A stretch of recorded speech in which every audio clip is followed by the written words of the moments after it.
let's talk about one of the most painful feelings out there, guilt. You know, that awful, gut-wrenching feeling you do pretty much anything to make disappear.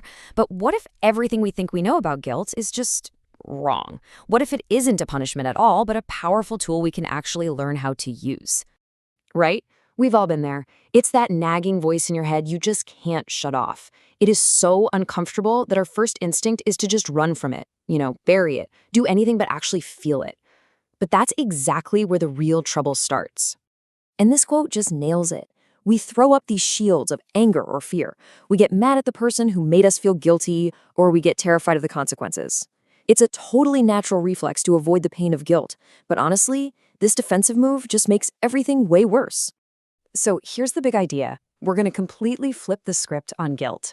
We're going to stop seeing it as this sign that we're broken or bad and start seeing it for what it really is, a vital, built-in feature of our own internal guidance system. It's supposed to be there.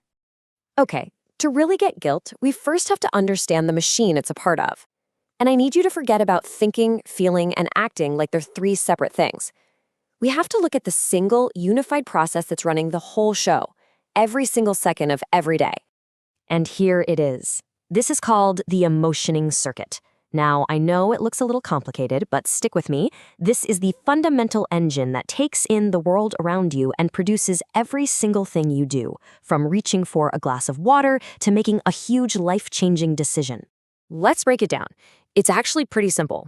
First, you perceive something. You see it, you hear it, whatever. Instantly, your brain assigns a meaning to it. That meaning triggers an emotion, which then creates a goal, like get away or I want that. And that goal drives you to act. Once the goal is met, the circuit closes and the emotional energy shuts off. It's just a continuous loop. And this whole process has a name, emotioning. It's all one fluid motion. See, your thoughts, feelings, and actions aren't separate things arguing with each other. They're all part of the same circuit, the same engine that's constantly turning meaning into movement. So where does guilt fit into all this? Well, this brings us to the heart of the whole thing. Because that emotional machine, that circuit, it has a primary function it was built for: to love. Guilt isn't just some random program running in the machine. It's a very, very special kind of alarm system. And guess what? It's powered by love itself. To really get this, we have to kind of redefine love. It's not just some fuzzy, warm feeling. Think of it as committed benevolent interest, or CBI for short. It's an active commitment to someone's well-being. It's the part of you that is genuinely invested in someone else's good. And here is the absolute key: your conscience, that little voice inside that tells you right from wrong. It's constructed entirely out of this CBI. This is what you use back in that meaning assignment step of your emotioning circuit. Your love for others literally determines what things mean to you. And that brings us to the big aha moment. Guilt is the alarm system for your conscience. It's like an electric fence that you built around the people and things you love. It delivers a painful electric shock, sure, but its purpose is actually good: to get your attention and get it fast. So let's make this crystal clear. The old way of thinking sees guilt as a punishment coming from the outside world. The new way, it sees it as an alarm signal coming from inside you. It's not telling you that you are bad. It's telling you that you've done something that goes against your own map of love. That painful shock goes off because you crossed a line, a boundary that you, yourself, decided was important based on your committed benevolent interest. The pain feels so personal because the promise was personal. It's a direct signal from you to you. So if guilt is this helpful alarm, what happens when we try to shut it off? I mean, this is where things can get really destructive and really fast. Yeah, ignoring the alarm doesn't make the problem go away. Actually, it does the opposite.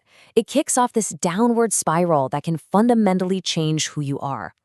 It all starts with that simple, natural instinct: run from the pain. You feel that shock of guilt, and your immediate reaction is to just make it stop. So to silence that alarm, you start telling yourself stories. You make excuses. Oh, it wasn't that bad. They totally deserved it. I had no other choice.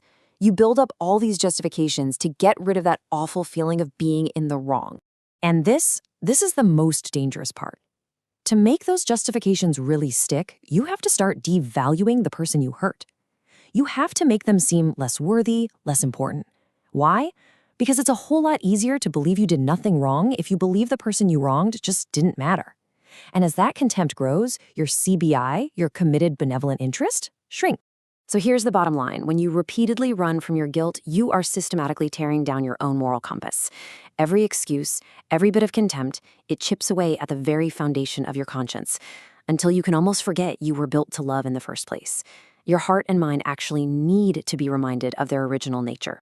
But it doesn't have to be that way. The alarm is there to help us get back on track. So how do we answer its call? How do we work with our guilt to heal that circuit and get back to our original nature, which is, believe it or not, to be free to love? First things first, we have to know what we're actually dealing with. Guilt is not the same as shame, not even close. Guilt is about your behavior. I did something that went against my values. It's something you can act on. Shame is about your identity. I am a bad person, and that's just paralyzing. Guilt is a call to action. Shame is the urge to hide. So here's the path forward. Answering the alarm is basically a 3-step process. Step 1, acknowledge it. Just own it. This is your fence, your rule, you crossed it. Step 2, commit to repair. Make a real good faith effort to fix what you broke. And step 3, restore integrity. This could mean making amends or seeking and receiving forgiveness. Ultimately, you just can't trick your own conscience. You can't talk your way out of guilt or explain it away.